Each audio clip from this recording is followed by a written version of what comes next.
ستاسو سره په دې ګاونډ کې ساولډیر کې اوس هغه سړی موجود دی عالم دی نوم یې نه علمه د نن نه یو هفته مخکې ما ته خپله قصه وکړه وی ما زمونږ خاندان ټول تر ټوله نیکه پشته پورې په مونږ کې څوک حافظ عالم نشته ما ځانه سوچ کوم چې زه څنګه حافظ شوم زه څنګه عالم شوم په دې نه پوهېدم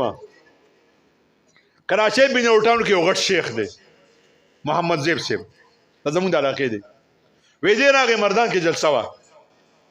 وی د خلکو نه تپوس کړی چې د ساولډیر یو طالب علم ساولډیر څوک طالب خو نشته وی یو کس ورته وی چې شته دی وی زما نوم یې ورته واغست وی چې دا څوک دی وی هغه چې دا پلاني زوی دی وی ټلیفون ته وکړه چې ما سره زر میلاو شي وی ما ته ټلیفون میلاو شو چې محمد زیم مولوي صاحب راغلی ما نه ولیدلی شیخ صاحب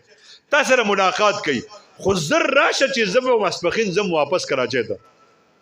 اوس نه جان نه پہچان بس منډې منډې رالم پېژندم هم نه خو چا راته وي دا محمد زیب صاحب سلام وکړو وی ما ورته چې حضرت څه چای ډوډۍ وی ډوډۍ او چای به ستاسو په جومات کې کوم یا خدای پاکه زر مې ټلیفون وکړو ملګرو ته وی ما ورته چې راغونډ شئ وی چې څه چای ډوډۍ ما چې چای ډوډۍ پرېږدی خو زه راغونډ شئ خیر هغه ملګري راغلل چې تقریر ختم شو موږ لاړو ډایرکټ وی چې څنګه جومات ته لاړو نو زما تره و زما والد صاحب وفات شوی و وی ده چې څنګه ور منډې کړې هغوی سره میلاو شو زما د تره نوم یې واغست پلانې څنګه یې او چې کېناست وی زما د والد صاحب دپاره دعا وکړه وی ما چې حضرت ډوډۍ وی چې ورشه ډوډۍ راوړه که تم راوړه که پلانیا تم راوړه د کوره تم راوړه زه حیران وم چې خدای دا سړی څوک دی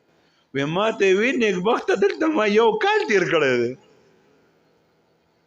ستا والد صاحب دا روح کال زما خدمت کړی دی ما وی چې اوه زه چې پکې عالم شوم